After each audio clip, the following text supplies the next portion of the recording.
Ngayong araw, inaasahang lalabas sa Philippine Area of Responsibility ang Bagyong Uwan, ngunit nag-iwan ito ng malawakang pagsira sa sentral at hilagang lugar sa pagdaan nito kahapon.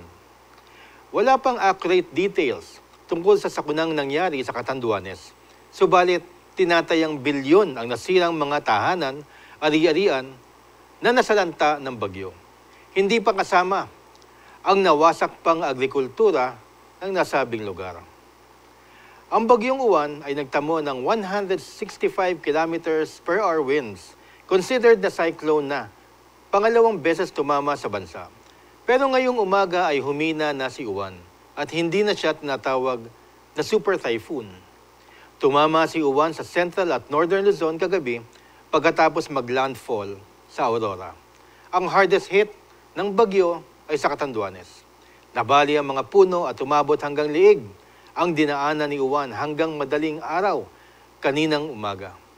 Kasalukuyang kumikilos ang super typhoon pahilagang kanluran sa bilis na 30 kilometers kada oras, habang nagdadala ng maximum sustained winds na 185 kilometers per hour malapit sa gitna at pagbugsong na aabot sa 255 kilometers per hour.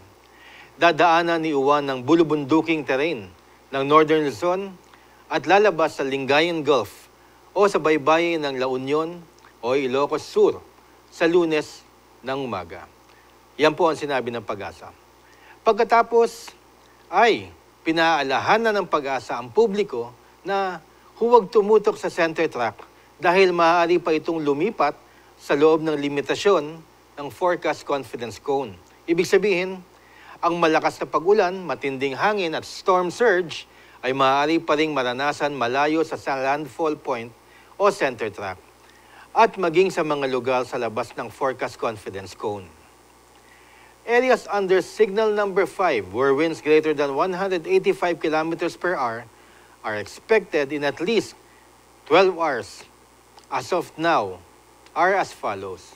Diyan po sa Luzon, Quirino, Nueva Vizcaya, northeastern portion of Nueva Ecija, Aurora, at ang the following areas meanwhile are under signal number 4. Luzon, Cagayan, Isabela, Quirino, Nueva Vizcaya, Apayao, Apari, Abra, Kalinga, Mountain Province, Ifugao, Benguet, southern portion of Ilocos Norte, Ilocos Sur, La Union, Pangasinan, the rest of Nueva Ecija, eastern and central portions of Bulacan, northern and eastern portions of Tarlac, eastern portion of Pampanga, northern portion of Zambales, Santa Cruz, northern portion of Quezon sa Infanta General Lacar, including Polillo Islands.